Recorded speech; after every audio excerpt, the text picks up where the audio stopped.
Programang ito ay rated SPG. Striktong patnubay at gabay ng magulang ang kailangan. Maaaring may masiselang tema, lengguwahe, karahasan, sexual, horror o droga na hindi angkop sa mga bata.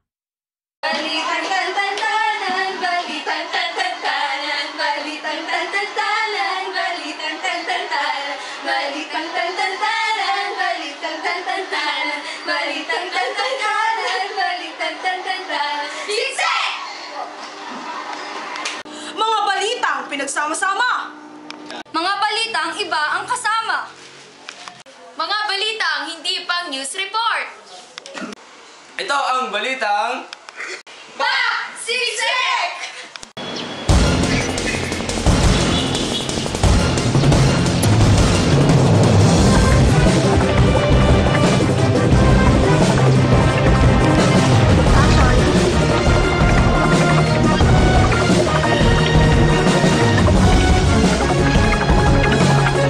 Live mula sa ABS-CBN News Center, Batangas. Ito ang TV Patrol Southern Tagalog. Sa mga nasa LRT, sa mga adik magpicture, kay kuyang nagpipintura, sa mga nagmamaneho, sa mga nagtatrabaho, sa mga TFC subscribers, sa mga nasa sinehan, at sa lahat ng aming mga kabalita. Ito ang Balitang Siksik! Willie Revilla may scandal, you don't do that to me, pasabog. Libreng personal computers para sa mas high-tech na pag-aaral, pinamigay. Pagkatalo ng isang school sa Takaa, hindi nga ba matanggap? Lagay ng panahon, alamin. Mataas na rating sa primetime bida, abangan. 889,743 views sa YouTube, trending sa Twitter, ang dami na ring likes sa Facebook. Willie Revilla may scandal, you don't do that to me, pasok. Action! Congratulations! Eto na po si... Teka lang, sabihin ako sa inyo.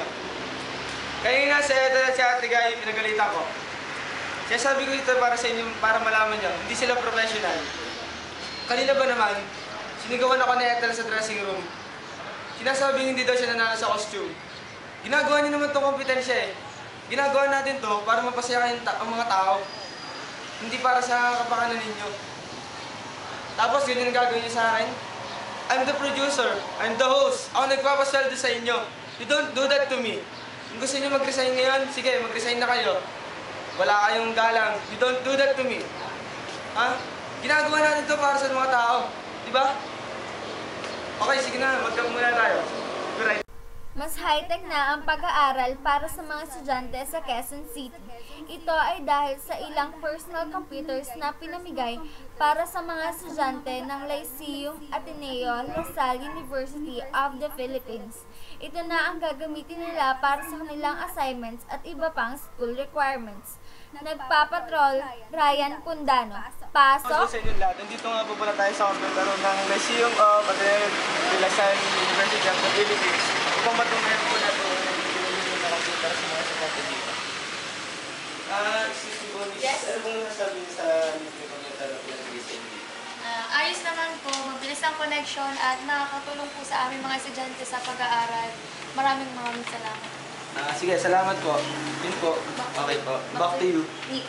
Nika. Tunghayan naman natin ang saloobin ng star player ng nasabing school ukol sa pagkaka-default nila sa Istakaa. Arcel Karingal, pasok.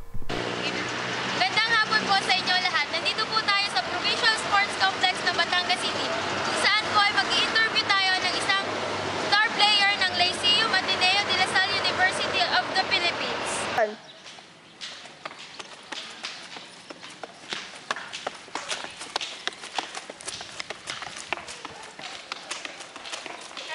Gandang hapon po. Mukhang pagod na pagod kayo, Mr. Unknown.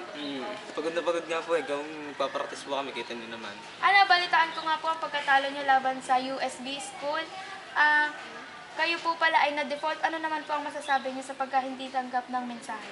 Nag-default po kami kasi hindi naman po kami pinalaman pero babawi na lang po kami sa susunod. Kaya po nagpa-practice po kami ng ayos para po makabawi po kami. Lahat po ng fans namin, pasensya na po, hindi po kami nasabihan na may laro kami. Kaya po kami na-default. Salamat po. Ganun. Maraming salamat sa iyo. Back to you. Back to you, Nika. Salamat, Arcel. Alamin naman natin ang lagay ng panahon. Resi Manggubat, pasok. Andito ako ngayon sa historical part ng Batangas City, kung saan namataan ng isang crew namin ang namumuong ulan at ang pabugso-bugsong paglakas ng hangin.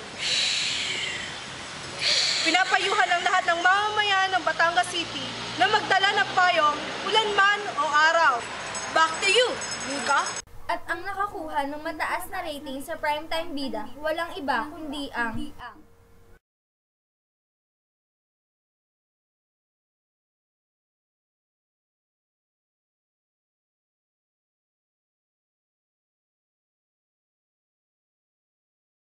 At para naman sa whole wide world news, Pope Benedictus XVI nagbitiw sa pagiging Santo Papa. Ang dahilan, matanda na daw siya. Lugar na kanyang lilipatan at pamamalagian, inihahanda na.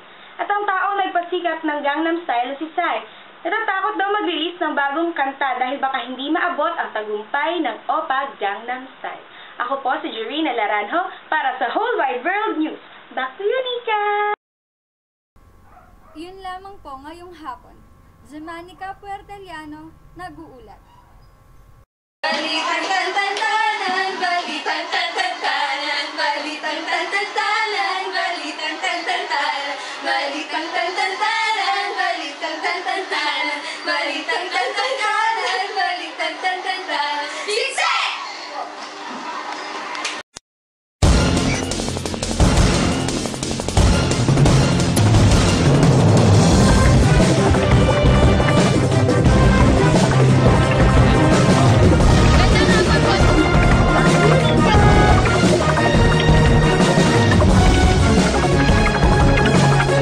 Live mula sa ABS